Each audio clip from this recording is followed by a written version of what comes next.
Greetings, everyone. Welcome to Connect Africa, to our daily session with Kwame Gonza. For today, we are going to look at the report that just came out from IMF, in which IMF has projected the African economy grows by downward. Actually, it's grows, but it's downward by 0.1%. And the reason, according to this article, is that, which we're going to share in a while, because of Nigeria's it grows is down by 0.2%. So this is their projection for 2025, and it's down from what they have projected in for 2024. So that was done last year in April 2023. In any case, Kwame will dive us into it. Welcome, Kwame. Thank you so much, Mahlet. I hope you can hear me well. Yes, very clear, loud Oh, also. thank you. Thank you so much. Greetings to everyone who's watching us. And we want to thank everyone who's watching the channel and thank you for joining us on this journey of consciousness and understanding. So we are glad that you've decided to support the channel. Every day we are here, and the purpose for us to be here is to put out the African narrative, to put out what Africa should be saying, Africa's voice. What should Africa be saying about different issues across the globe? And of course, even those issues which are happening across our continent, these different narrative that has been painted out there on behalf of Africa. Like when we talk about the economy, which we are going to discuss today, Africa's economy, what is the status of the African economy? Of course, the IMF has come out to give its narrative on the African economy. So we coming also to comment on that, to give you the reasons why Africa is where it is economically, vis-a-vis what the IMF is saying and where we need to go, of course, as an economy. Because for a very long time, these things are not spoken about. But we will try to give you a broader picture of all the African economy. And this is not normally done in most of the mainstream media platforms. But that is what we are going to do, what we are going to do. So we want to thank you for being part of the channel. And back to you, Mahlet. All right, thank you, Kwame. So this was the article that came out, from IMF. Welcome, to the first two audience here, Mohammed and Patricia. Welcome. So that's your bonus for being here first, earlier than anyone, but I'm sure others also, it's just because they didn't comment. Anyway, this is the article. Yeah, as you can see, this is a projection for 2025. So they have 3 years in consecutive. This is like the globally. They have the global economy here for 2023, 2024, and 2025. And we have here advanced economy 2023, 24, and 25. And we are here emerging market and developing economies where Africa is. This is again last year, this year, and then for the coming year. So in this article, the IMF has revised sub-Saharan Africa's economic growth downward by 0.1%, which is to 3.7% in 2024. So according to its latest economic outlook, which is released July 16, 2024. So the IMF also said mainly as a result of a 0.1 percentage point downward revision to the growth outlook in Nigeria amid weaker than expected activity in the first quarter of this year. So this is although we say Africa, but as I call it, it's a sub-Saharan Africa, sub of what you tell me. But Kwame, so first, I think it's better if you can comment, on the general IMF economic outlook. How does it work? It's good to have that basic background. So yeah, we can understand it. Thank you, Mahlet. Thank you very much. So, what is happening is that the IMF comes up with the figures, once in a while, to project the growth of various economies across the world, and of course, various regions. But what we are seeing right now today is that they are saying that Africa's economy is going to grow by 3.5%. All right, 3.5% from what they had projected in April, that the continent will grow at 3.8%. Now, of course, they gave the reason that it is because Nigeria is going to slow down, because Nigeria is a major economy. And if you remember, uh, uh, Nigeria has been the biggest economy for almost, I think, close to 5 years, close or more than 5 years on the African continent. But they followed the IMF advice. President Tinubu of Nigeria followed the IMF advice and devalued the Nigerian currency, and this made their GDP, to drop to the fourth position on the continent, below South Africa, Egypt, and I think which country else? It could be Algeria, some of the biggest economies. So it went to number four. Yes. So this, of course, in one way or the other, reflects what is happening on the continent, and some of the things actually which we have been saying, that we need to pay attention to what is happening across the African continent, because look, just a dysfunctionality in Nigeria is affecting the whole continent. Now, the general growth of the continent, that is what they are put at 3.7%. Now, so what they mean by 3.7%, just to give it to those who don't understand it, is they look at the GDP, the whole GDP of the continent, all right, and how much are you increasing that particular year. Okay, so if they say 3% or 3.7%, it means they are looking at our GDP, which is around 3.4, $3.5 trillion. All right, so we are just growing at 3.7% of that GDP. All right, which we have as a continent, as a combined GDP of the continent. But this devaluation, which happened in Nigeria in itself, people like Dangote were against it actually, and he came out and mentioned it, that this devaluing of the currency, is uncalled for. Because look, you devalue the currency and then you are pumping up the interest rates, so you are making life extremely very difficult for the people.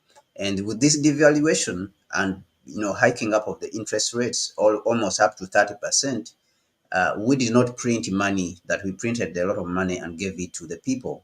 Like how, COVID relief in the United States, they gave out checks, free checks. They printed and gave out free checks. So now what we are seeing here is that we are devaluing our currency and hiking up the interest rates. So we are absorbing what we are doing is that we are absorbing the US's inflation. So the printing which happened in the United States now is exported. So they are exporting that inflation. That is why you are seeing that everywhere where the IMF is going on the African continent is encouraging countries to devalue their currency, because they want us to absorb, that inflation, and it is our people who suffer. And then, of course, they advise our people also to hike up the interest rate. So then you cannot build the businesses if the interest rates are are high up in the roof. So this is the the challenge that we are facing as a continent now. So this shows you again also that the major economies which are bigger on the continent, the biggest economies on the continent, if they are not doing well, then definitely the whole continent is not going to do well. All right. Look at a country like South Africa, for example, which they are saying is going to grow, it's been growing at zero point 0.6, and they are projecting that it will grow, I think, by next year by 0.9%. It's very bad. It's very difficult because look, South Africa absorbs a lot of some of our people who go there to work, of course, regardless of the problems which are there. But it is a major economy, so it needs to grow. But if it is growing at just 0.6%, not even 1%, it means that we have real problems on the African continent. These are real problems. There's going to be a lot of pressure on the available resources, and yet the population is growing. All right, so it's just growing below the population increase. And of course that is even in Africa, the whole continent. When you look at the 3.7%, you can see that this is almost equal to the population growth on the African continent, which is around 3%. All right, which is difficult. That now it's almost like you are not growing. If you are growing almost equal to your population, it means that you are not growing. People's lives are not improving. All right, and yet we have seen in the past that there has been some growth in the past. All right, for the last 10 years, starting 2020, the African economies had been relatively, has been relatively, growing well, right, for since 2020, and of course for certain reasons. So that is what I can say about this, report, and it doesn't look good, of course, and it means that we have to do certain things now differently as Africans. We have to wake up. It means we have to wake up. There's something wrong with our economies. Okay. Thank you, Kwame, for that. Now, can you analyze this growth according to IMF regionally? Maybe first as we start like globally, and then those advanced economies, I see they have very low number, like 1.6, 1.7 it is. And then the emerging economies, whereas they have like all above 4. For me, with my very limited uh, understanding of this, I would say, like, why is the number of the advanced economies is not higher than the emerging one, the developing countries? And yeah, how it work in Africa, or also regionally, is it different? The West from the East, from the South? Yeah. So for the regional, so what is interesting is that if you look at countries regionally on the continent, you can see that countries in the east, in the eastern part of the continent, are growing relatively higher. Their growth is relatively higher than the western part, Why? and that is simply because when you look at these economies, those ones which are relatively independent, of course, I'm not saying wholly independent, but countries which have a relative independence when it comes to economics, their economies, they are doing quite well. If you go to the east, for example, you can pick out countries like Ethiopia, which are projected to grow at 7. Even before COVID, Ethiopia was growing very well. It was almost, hitting 10%. It was the fastest growing economy. When you go to Uganda, is projected to grow by 6%. All right, at least internally they are projecting it to grow by 6%, which is above, the average of the continent, which they are projecting way above the average of the continent, which they are projecting at 3.7%. When you go to Rwanda, they are projecting there to grow at, say, 5%.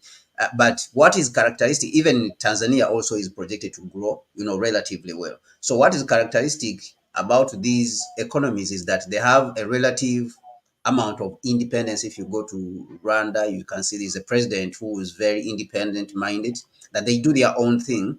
Now, when you go to Uganda, also there has been, a pushback by the president over there against the IMF. So this is different from being, a Pan-Africanist. I think I remember we differentiated, that yesterday here. Someone being resistant to imperialism is quite different from being a Pan-Africanist. Now, when we go to Ethiopia, also we can see that the growth there is relatively, good compared to the average. Is way above the average. Now, when you come to the south, all right, when you come to the south, you look at South Africa, 0.6%. This is very small. And when you look at the structure of the South African economy itself, it is very much embedded with the neo-colonial system. All right. Mhm. So all the bad things that happen in the metropolis, they happen in South Africa. They will be absorbed in Africa. They will be pushed towards, South Africa. Why? Because the industries, they're just some sort of leftovers. They are just leftover industries from the West. They are not really like industries which have been built, to support themselves, maybe to compete on a global stage. All right. They are Mhm. just leftover industries which are being pushed like in South Africa. So those industries are attached to the Western economy. All right. So for South Africa to get away where it needs policies like what the EFF has proposed. The economic freedom fighters, EFF, which has proposed that the South African economy, and of course, which we have also proposed in the past, that the South African economy has to be integrated into the rest of the continent. All right.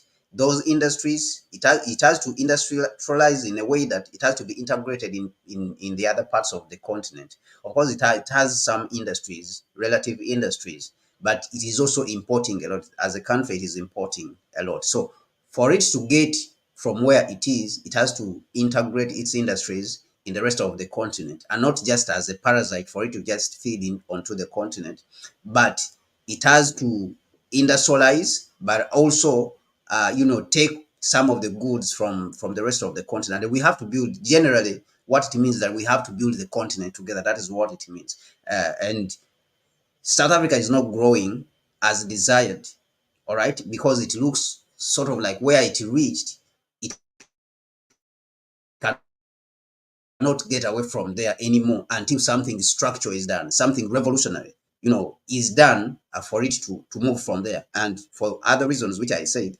which is the major reason that the structure of the economy is linked. The whites who own the economy in South Africa, they are linked to the Western world, that the money is moving back and forth from the West, from the Western world to these economies. So whenever they are not happy, they take out the money and they send it to the West. All right. So that is how the economic structure is. Now, this is different from countries like Zimbabwe, where there is some relative, independence, when it comes to economics. All right, that the IMF has not been, on them very much. You can see that Zimbabwe in 2022, it grew by 6%. I think 2023 by 5%.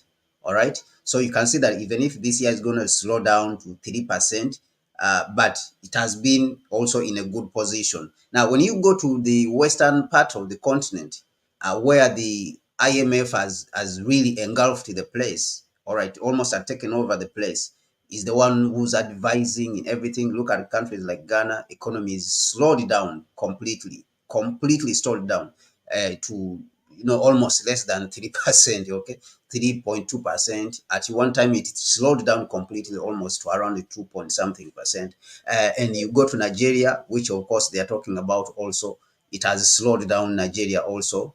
These figures, like Nigeria is growing, also are not sustainable. They are really not sustainable, at all. You go to Sierra Leone and all these small countries, those ones, even you don't need to talk about them. So all spaces where the IMF has come back to take over, the growth has slowed, and simply because we are losing that independence which we have had for the last 10 years, for example, starting 2020, that you were hearing a lot that there was this thing called Africa Rising. And the narrative was that African leaders are turning towards China. African leaders are turning towards China for lending. All right.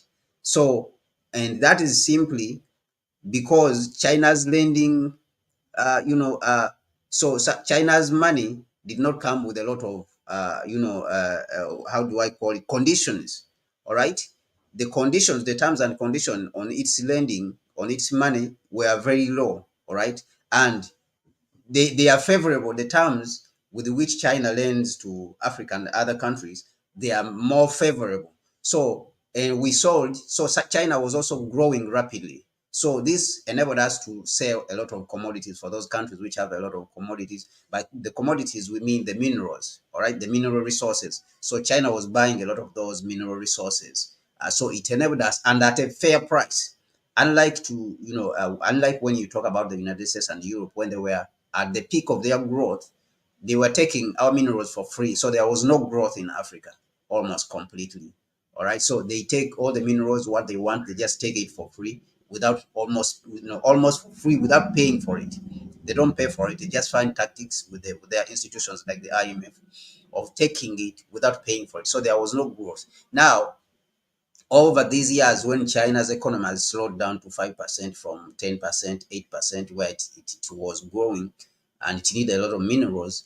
And then, of course, the demonizing of China by the US, as they have been saying that it is indebting, is overburdening Africa with debt, which we saw here that it is not true, because most of the debt in Africa is owned by the West by 77%, and China owns only 13%. But also that has made China, become a little bit skeptical and pull back a little bit when it comes to lending.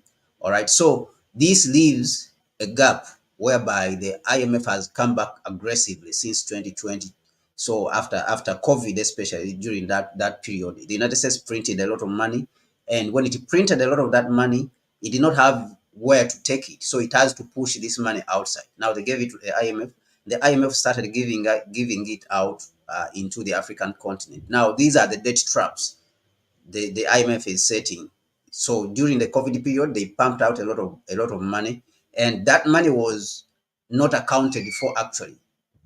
And that money, when it was not accounted for, then they came back and then they are lending more. So one can say that the IMF is encouraging actually corruption in our countries, because these people in these governments in Africa, they did not account for the COVID money, which was borrowed, which was given by the IMF, and they borrowed it actually, but they came back. Now they are lending more, and they are lending with serious, conditions which are affecting the people, as you are seeing what is happening in Kenya, that they wanted to lend them about 3.2, I think, billion, and they are requiring them to raise about $2.7 billion every year. So the people are resisting. Now the people are resisting these draconian conditions. So the western part of the continent, especially where almost there is no independence and the IMF has taken over, the growth is extremely slow. It has slowed to 3% or less than 3.5%. And this kind of growth is not really sustainable, because our economists like Dambisa Moyo tells us that if you want to double your economy, all right, in less than 10 years, or in a decade, you want to double the economy in a decade, you need to grow at 7 to 10%. All right, within 10 years, you want to double the size of your economy, you need to grow at 7 to 10%. All right, so this helps you to improve the lives of the people. Now, if you cannot grow at this, especially for our economies which are just growing. They are not developed economies like the United States. You can talk of the United States. We need really to grow, because our countries are still poor, and majority of our people are still down, really down, suffering. All right. So we cannot afford to grow below 7%. So the growing below 7%, it means that we are not doing much. We are not progressing really. So this is what it means. But those are the noticeable, growth patterns when we look at the continent, that in areas where we see that there's independence, and independence in thought and in policy by the Africans themselves, you can see that there is, growth. There will be growth. But when the IMF comes in and interrupts and then starts giving ideas, then the growth slows down. All right, when it starts interfering in an economy, you see that the growth slows down. Or if you get within itself, the African economies, if you get people who have mindsets of the IMF, and majorly they are running on IMF policies, or those ones who are trained, because you see that some of our economic ministers or whatever, finance ministers. Some of them you see, or even the presidents, they may come to power and they were trained by the IMF. Some of them actually have worked in the IMF and the World Bank. So these are some of the people who come and take over the economies. So you see that things, slow down. There's no independence. They will just be reading sort of like from the book, and they want to implement it and impose it on the people. Some things which are really not realistic. So they will take theory and they want to impose it on the people. And that is when we get problems. So an example is Ghana, that there's a vice president there who is the chairperson of the economic management team. When he was in opposition, he was talking a lot and talking about economy and talking about this. He was pumping out a lot of theoretical things.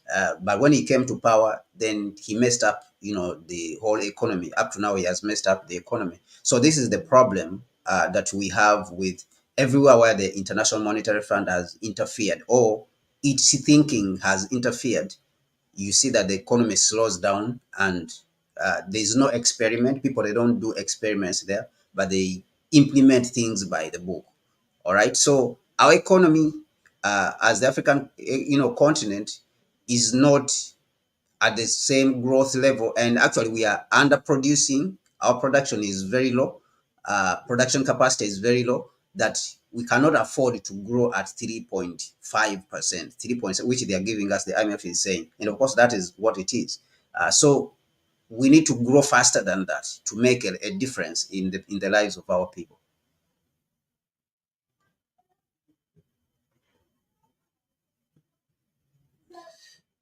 So why is Africa's economy is growing downward to 3.6% or 3.5%?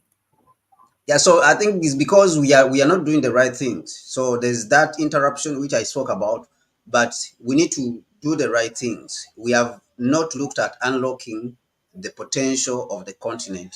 All right, we are not investing in the right things. You go to South Africa, you have seen that in the past, years, there has been uh, load shedding in the country.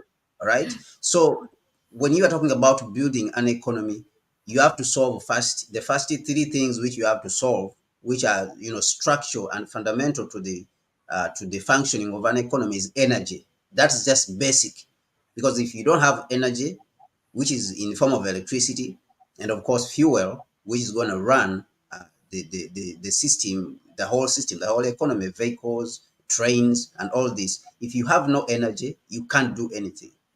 All right, you cannot run anything. You cannot have fridges running. All right, you cannot run computers. You cannot have communication systems. So energy, basically, that is number one.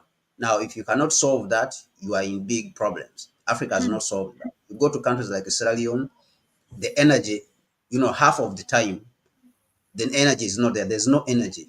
All right, there's no electricity. The installing capacity, if you look at it, you go to Nigeria, even I don't even need to go to Sierra Leone. Africa's biggest economy, Nigeria, has never had a stable source of energy, stable source of power, and yet it is the biggest producer of oil on the continent, or biggest producer of crude oil. So this is a huge problem, that the basic fundamentals have not been solved. Right, energy. Number two, transport. We need to build a railway system across the African continent. Now, some of these economies, like we said, South Africa, they have sort of kept off. They have reached the ceiling of where they can go, of how far they can grow independently without being part of the African continent. All right. Looking at where they are, looking at the situation where they are located, on a landmass. Of course, other people will start talking about Singapore, why Singapore is growing and stuff, is able to grow like that and stuff like that, or other small countries. But looking at the location where it is located, that it is located close to other poor countries on the continent, it has sort of reached the ceiling.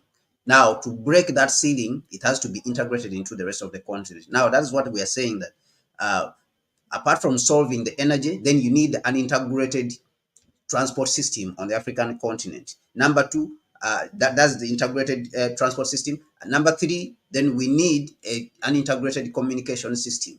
All right. So these, they will help to to unleash the potential of the continent. Now you can build industries, all right, because you have an integrated transport system, and then you have a source of energy. So we need to develop the energies, our energy, and develop it to full capacity, so that at least 80% of our people have access to energy. But you see that almost 50%, almost 60% of our people don't have access to energy on the continent, which is very difficult. Now, how can you grow an economy if people don't have access to energy and they don't have access to transportation to transport their goods? So these are some of the the problems. But that interference, apart from having these problems, that interference also is a big problem that the IMF has come back to the continent in a huge way. This is going to retard the continent, and there's no independent thought. People don't have independent action toward economic policies. So is going to slow us down. And of course, the United States and other countries, like European countries, they are desperate. All right, they are desperate. So they are looking for where to extract the resources, and they are extracting of resources not only in the raw materials, but extracting also of our economies. It is called harvesting of economies. And that is what the United States right now and European countries are trying to achieve. And they achieve it using their tools, such as the IMF and World Bank, because these ones, they lend in a predatory manner, and then we have to pay back. All right, we have to pay back those huge interest rates plus the principal amount. So they are kind of harvesting what we have been growing for the last 10 years, which have been as a result, which growth has happened as a result of our engagement with China and the East. So this one now requires us to have some sort of strategic fight back when it comes to this, that we have to implement we have to do some strategic moves ourselves on the continent by investing in continental infrastructure, so that we can unleash much more growth compared to individual countries. And of course, which can easily be subjugated by the West.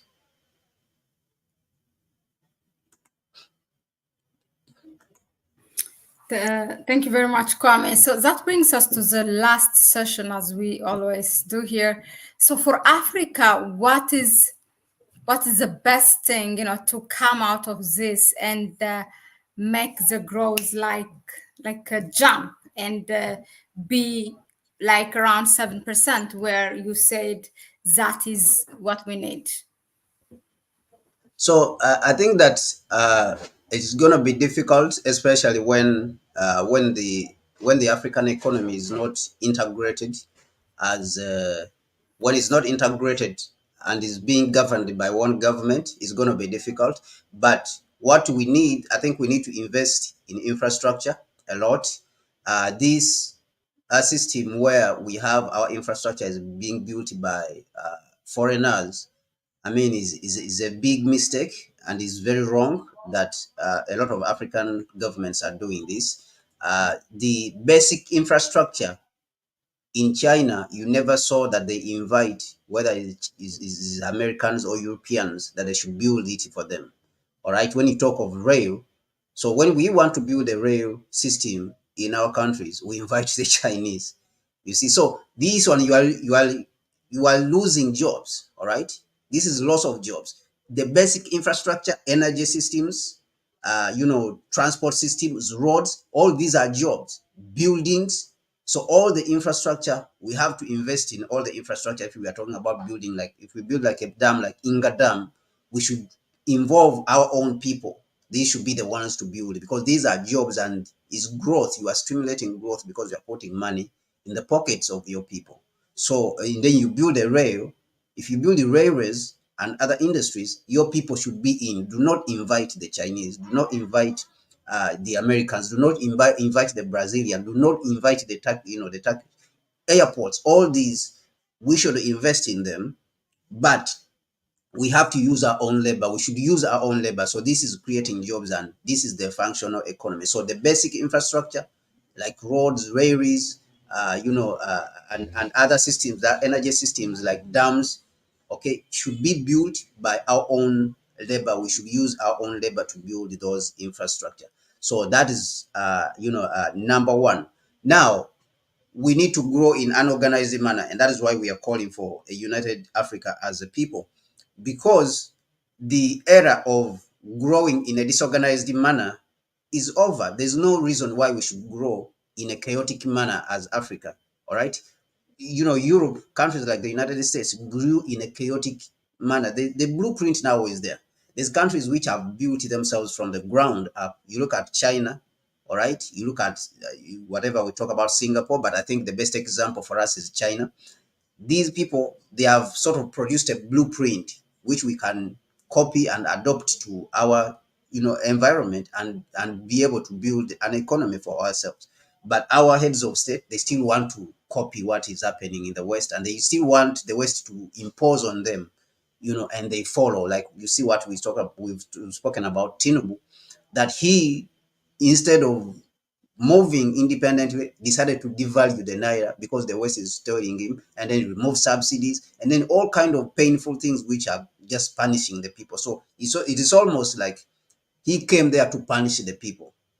You see, instead of making the people's lives better, he is there to make the people's lives miserable. That's almost what he has come to do. So, but there's no reason why we should grow in that kind of chaotic manner, as if, everyone going in different direction, right? The United States grew in this manner, the other European countries like Britain. So the United States, when it was growing, a lot of people died, depression, during the depression of 1929, because it was chaotic. There was no sort of knowing who should lead the growth. The growth was not organized. All right. So it is almost like the United States grew out of, a chance. It grew by chance, you see, and it was built on a lot of suffering of the people.